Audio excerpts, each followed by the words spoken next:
Hyderabad cricket association president Jagan Mohan రావుతో తాజాగా మరొకరిని సిఐడి అరెస్ట్ చేసింది. సన్ రైజర్స్ హైదరాబాద్ హెచ్సీఏ మధ్య తలెత్తిన వివాదంలో ఈ మేరకు చర్యలు తీసుకుంది. విజిలెన్స్ నివేదిక ఆధారంగా ఇటీవల సిఐడి కేసు నమోదు చేసింది. ఈ క్రమంలో సిఐడి అధికారులు నిన్న జగన్ మోహన్ రావును అరెస్ట్ చేశారు. గత ఐపీఎల్ సీజన్లో ఎస్ఆర్హెచ్ హెచ్సీఏ మధ్య టికెట్ల విషయంలో వివాదం నెలకొంది. మ్యాచ్ టికెట్లు కేటాయించలేదని కార్పొరేట్ బాక్స్ కు క్రికెట్ అసోసియేషన్ అధికారులు తాళాలు వేశారు. ఈ ఘటన పట్ల ఎస్ఆర్హెచ్ యాజమాన్యం తీవ్ర అసంతృప్తిని వ్యక్తం చేసింది. దీంతో ఏకంగా హైదరాబాద్ ను వదిలి వెళ్లిపోతామని ఎస్ఆర్హెచ్ పేర్కొంది.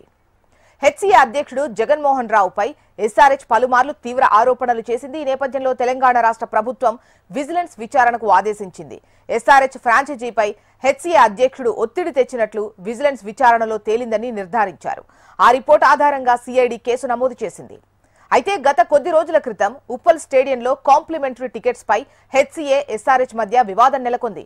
ఇంతకు ముందులా అన్ని కేటగిరీస్ లో పాసులు కేటాయించాలని హెచ్సీఏ కోరింది. ఈ విషయంలో హెచ్సీఏ ఎస్ఆర్హెచ్ మధ్య వివాదం రాజుకుంది.